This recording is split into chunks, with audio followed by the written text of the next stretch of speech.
तुम भारत को हाथ जोड़ के को कृपया करके हमें अपने में दोबारा समा लो।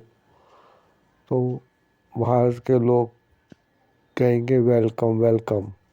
फिर वो तुम्हारे सामने प्रस्तुत करेंगे फुआरे वाला डोडा, सुहागा टाइप। तुम उसके आकर्षण में खींचे चले आओगे। तुम्हें अपना नक्शा, अपना झंडा, अपना इतिहास भूलना पड़ेगा। और वहाँ के लोग ये नहीं कहते कि कभी वो भारत का हिस्सा थे, वो ये कहते हैं हम इकट्ठे आज़ाद हुए थे, हमारा पड़ोसी मुल्क तरक्की कर रहा है। जिन्ना ने पाकिस्तान को बनाकर धरती पे बोझ बढ़ा दिया। ये इतना बड़ा बोझ है कि उसने आज तक इस संसार को कुछ दिया नहीं है। और आज ये हालत हो गई है कि वहाँ के लोग रोटी रोटी को, एक एक निवाले को, पानी को, पेट्रोल को, गैस को, हर चीज़ को तरस गए हैं। और अब वो ये तक नहीं कह सकते कि वो पहले भारत का हिस्सा थे। अब वो यही कहते हैं हमारा हमसाया मुल्क भारत, हिंदुस्तान, इंडिया तरक्की करता रहा और हमारे हुक्मरान, हुक्मरान वो ऐसे कहते हैं जैसे कह रहे हो भूखमरान, ऐश करते रहे। वहाँ की फौज देश की रक्षा करने की जगह अपने भविष्य की रक्षा करने में लगी रही, भ्रष्टाचार करती रही,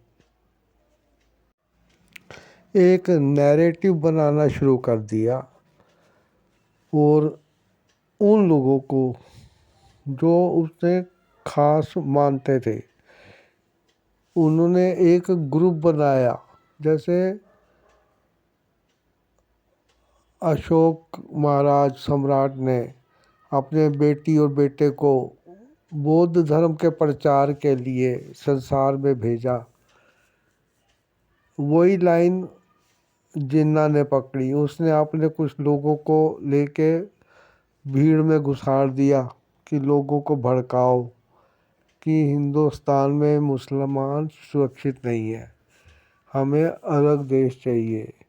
अंग्रेज़ चाहते थे कि यदि भारत ने उनकी लुटिया डुबोई है तो वो भी जाते जाते ब्रश फायर करके जाएं। पाकिस्तान भी तो ऐसे ही करता है। वो हार कर जब दफ़ा होता है तो कुछ ना कुछ तोड़ फोड़ करके ही जाता है। ऐसी एक विद्रोह खड़ा किया और मजबूर होकर गांधी और नेहरू ने अपने लोगों की शांति के लिए हामी भर दी।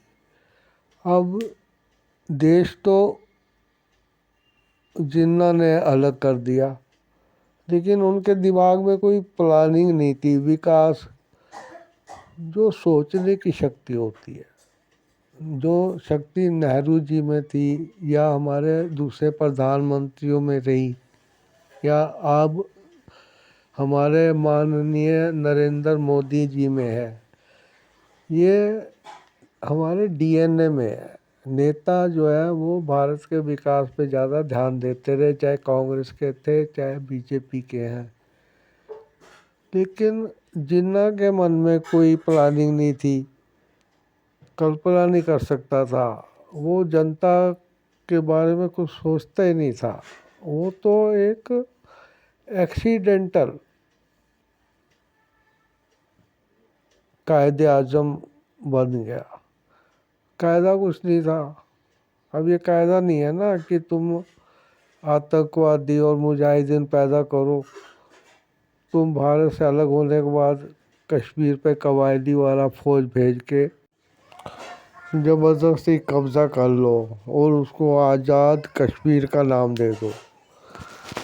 वही तुमसे कश्मीर के अलावा जो भारत का हिस्सा पाकिस्तान तुमने बनाया वो तो संभलता नहीं है। वहाँ के लोगों को तुम खाना तक नहीं दे सकते,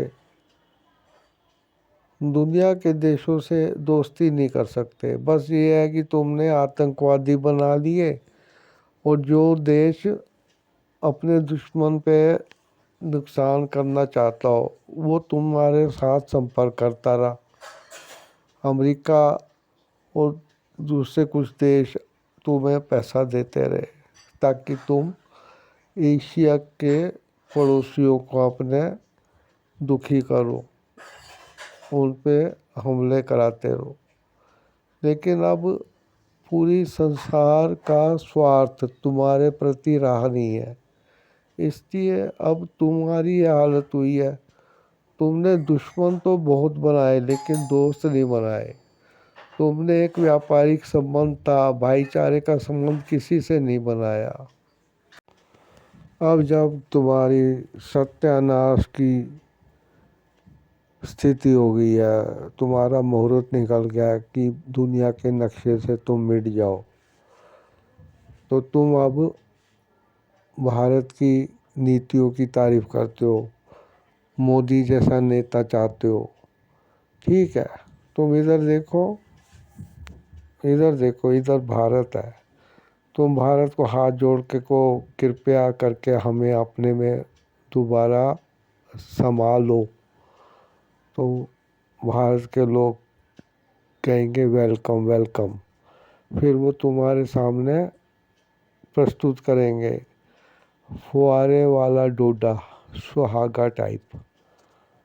तुम उसके आकर्षण में खींचे चले आओगे।